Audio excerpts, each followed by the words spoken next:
ಈಗ ನೋಡಿ ಸರ್, ಈಗ ನೀವು ಎಮ್ಮನ ಮೇಲೆ ಎಮ್ಮನ ದೂರ ತಗೊಂಡು FIR ಮಾಡಿದಿರಿ. ಆ ದೂರಲ್ಲಿ ಏನೂ ಇಲ್ಲ.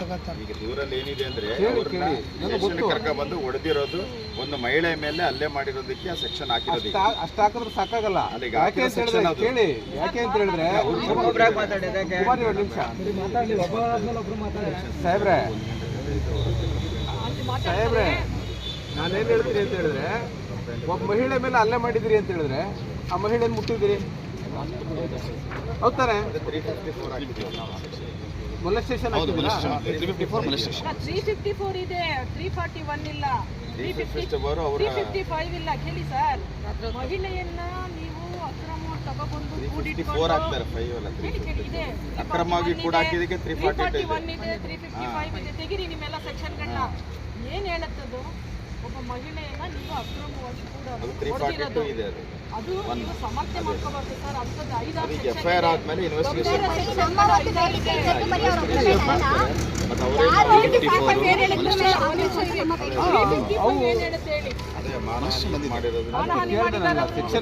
ಮಹಿಳೆ ಗೌರವಕ್ಕೆ ಕುತ್ತು ತಂದಿದ್ದಾರೆ, ಅದನ್ನ ಯಾಕೆ ಹಾಕಿಲ್ಲ? ಮಹಿಳೆ ಗೌರವಕ್ಕೆ ಕುತ್ತು ತಂದಿರೋದು 354 ಸರ್. ಮೊಲೆಸ್ಟೇಷನ್ಗೂ ಮಹಿಳೆಯರ ಮೇಲೆ ಔಟ್ರೇಜ್ ಆಫ್ ಆರ್ ಮಾಡಸ್ಟಿ, ಅವರ ಮಾನವ ಇದನ್ನು ಅವ್ರನ್ನ ಇದು ಮಾಡಿರೋದು, ಮತ್ತೆ ಅವರಿಗೆ ಅಲ್ಲೇ ಇದು ಮಾಡಿರೋದು, ಅಲ್ಲೇ ಮಾಡಿರೋದಕ್ಕೆ 323 ಇದೆ, ಮತ್ತೆ 342 ಅಕ್ರಮ ಬಂಧನದಲ್ಲಿ ಸೇರೋದಕ್ಕೆ ಮಾಡಿದ್ದಾರೆ. ಈಗ ಇದನ್ನೇನ್ ಮಾಡ್ತೀವಿ ಅಂದ್ರೆ, ಈಗ ನಮ್ಗೆ ಇನ್ಸ್ಪೆಕ್ಟರ್ ಹತ್ರ DSP ಗೆ ಇನ್ವೆಸ್ಟಿಗೇಷನ್ ಗೆ ಕೊಡ್ತಾರೆ. ಈಗ ಯಾಕಂದ್ರೆ ಅದು ಆರೋಪಿ ಆಗಿರೋದ್ರಿಂದ ಪ್ರಶ್ನೆ ಇಷ್ಟೇ, ನೀವು ಅಲ್ಲಿ 2-3 ಸೆಕ್ಷನ್ ಮಾತ್ರ ಹಾಕಿದ್ದೀರಾ, ಅಲ್ಲಿ 307 ಬರಬೇಕು. ಅದೆಲ್ಲ ಸೇರುತ್ತದೆ ಮೇಡಮ್ ಅವರೇ. ಆ ಕಂಪ್ಲೇಂಟ್ ಕೊಟ್ಟಿರಲ್ಲ ಅವರು, ಈ ಸೆಕ್ಷನ್ ಅಲ್ಲಿ ಕಂಪ್ಲೇಂಟ್ ಈಗ ನೋಡಿ ಸೇರಿಸ್ತೀವಿ, ಅದಲ್ಲ ಇದಲ್ಲ. ಕಂಪ್ಲೇಂಟ್ ಕೊಟ್ಟಿರ್ತಾರಲ್ಲ, ಅದ್ರ ಮೇಲೆ ಏನ್ ಕಂಪ್ಲೇಂಟ್ ಕೊಡ್ಬೇಕು ಅಂತ ಗೊತ್ತಾಗುತ್ತೆ. ಗಂಭೀರವಾಗಿ ಆಗಿರೋ ಪ್ರಕರಣ ಅಲ್ವಾ ಹೇಳ್ಬಿಡಿ. ಮಹಿಳೆ ಮೇಲೆ ದೌರ್ಜನ್ಯ ಮಾಡಿರೋದು ಇದು ಅಕ್ಷಮ್ಯ ಅಲ್ವಾ ಹೇಳಿ. ಕೊಡ್ತಾರೆ. ನಾನೇನ್ ಹೇಳ್ತೀನಿ ಸರ್, ಈಗ ನಾನೇ ಆಸ್ಪತ್ರೆಗೆ ಹೋಗಿ ಕಂಪ್ಲೇಂಟ್ ಕೊಟ್ಟಿದ್ರೆ ಅದಕ್ಕೆ ನಾನೇನ್ ಹೇಳ್ತೀನಿ, ಈಗ ನನ್ಗಿರುವ ಪೂರ್ಣಿಮಾ ಅವರೇ ಒಂದು ನಿಮಿಷ. 10 ಗಂಟೆಗೆ ಅವ್ರು ಸಸ್ಪೆಂಡ್ ಮಾಡಿದ್ದಾರೆ ಕೆಲಸದಿಂದ. ಸಸ್ಪೆಂಡ್ ಆಗಿ ಅವ್ರಿಗೆ ಜಾರಿ ನೋಡಿ ಸರ್, ನಾನೇನು ಹೇಳ್ತೀನಿ, ಸಸ್ಪೆನ್ಷನ್ ಅನ್ನೋದು ಅದೊಂದು ತಾತ್ಕಾಲಿಕ, ಓಕೆನಾ? ನಾನೇನು ಹೇಳ್ತೀನಿ, ಈ ಕಂಪ್ಲೇಂಟೇ ಒಂದು ಫ್ರೇಮ್ ಒಳಗಡೆ ತಗೊಂಡಿರೋ ಕಂಪ್ಲೇಂಟ್ ಇದೆ. ಏನಿಲ್ಲ, ಅವರೇ ಹೌದು, ಅವ್ರು ಬರ್ಕೊಟ್ಟಿದ್ದಾರೆ ಅಂತ ಹೇಳಿದ್ರೆ ಅವ್ರ ಸ್ಥಿತಿ ಕೇಳಿ, ಅವ್ರ ಸ್ಥಿತಿ ಅವ್ರು ಏನು ಅವ್ರು ಇಷ್ಟನ್ನ ಹೇಳಿದ್ರಾ?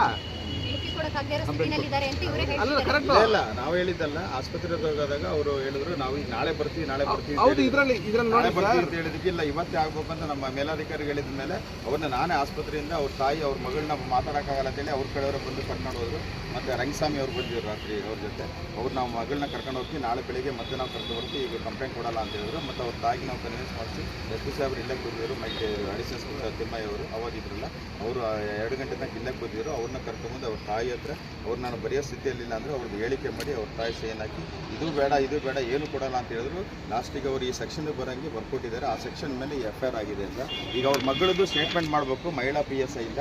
ಮತ್ತೆ CRP ಪ್ರಕಾರ ಆ ಮಗಳು ಏನು ಹೇಳ್ತಾಳೆ ಅದ್ರ ಮೇಲೆ ಮತ್ತೆ ಚೇಂಜ್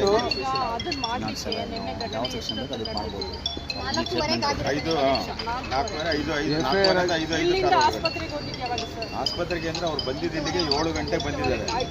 ಆಮೇಲೆ 8:30 ನೀವು 1 ಗಂಟೆವರೆಗೂ ಆ ಹೆಣ್ಣು ಮಕ್ಕಳ ಸ್ಟೇಟ್ಮೆಂಟ್ ನ ತಗೊಳ್ಳಿಕ್ಕೆ ಅಷ್ಟು ಸಮಯ ಬೇಕಾಗಿದೆ. ಆಸ್ಪತ್ರೆಯಲ್ಲಿ ಅದು ನಮಗೆ ಹೋದಾಗ ಅವ್ರು ಆಸ್ಪತ್ರೆಯಲ್ಲಿ ಸ್ಟೇಟ್ಮೆಂಟ್ ಕೊಡಕ್ಕೆ ತಯಾರಿಲ್ಲ. ನಾನು ಇವ್ರಿಗೆ ಫೋನ್ ಮಾಡಿ ಆಗಿರ್ಬೋದು, ತಪ್ಪಾಗಿದೆ,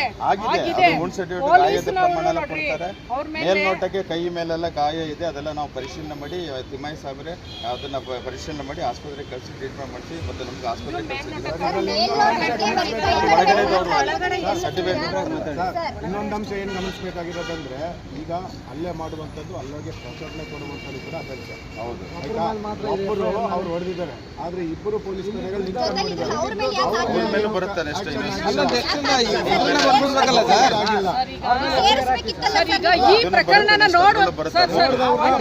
ಅಯ್ಯನಗೌಡ ಹೊಡೆದಿರೋದು ಅಂತ ಇದ್ರಲ್ಲಿದೆ. ಅಯ್ಯನಗೌಡ ಹೊಡೆದಿರಂತ ಅವ್ರ ಮೇಲೆ ಹಾಕಿದ್ರೆ ನೆಕ್ಸ್ಟ್ ಅದು ಸ್ಟೇಟ್ಮೆಂಟ್ ಮಾಡಿದಾಗ ಇನ್ವೆಸ್ಟಿಗೇಷನ್ ಅಲ್ಲಿ ಬರ್ತದೆ. ಇನ್ವೆಸ್ಟಿಗೇಷನ್ ಯಾರು ಅಲ್ಲಿದ್ರು ಜೊತೆಲಿದ್ರು ಅಲ್ಲ, ನೀವು FIR ಅಲ್ಲೇ ಈಗ ನೋಡಿ ಸರ್, ಈಗ ಸಿಂಪಲ್ ಇರಿ. ಈ ಕಂಪ್ಲೇಂಟ್ ಅಲ್ಲಿ ಏನಿದೆ, ಜೀಪಲ್ಲಿ ಕರ್ಕೊಂಬಂದ್ರು ಅಂತ ಇದೆ, ಕಂಪ್ಲೇಂಟಲ್ಲಿ ಇದೆ ಅಲ್ವಾ? ಜೀಪಲ್ಲಿ ಕರ್ಕೊಂಬಂದ್ರೆ ಅಯ್ಯನಗೌಡ ಒಬ್ಬರೇ ಹೋಗಿದ್ರಾ? ಹೌದು, ಡ್ರೈವರ್ ಅವರೊಬ್ಬರೇ ಹೋಗಿದ್ರು. Then what about driver?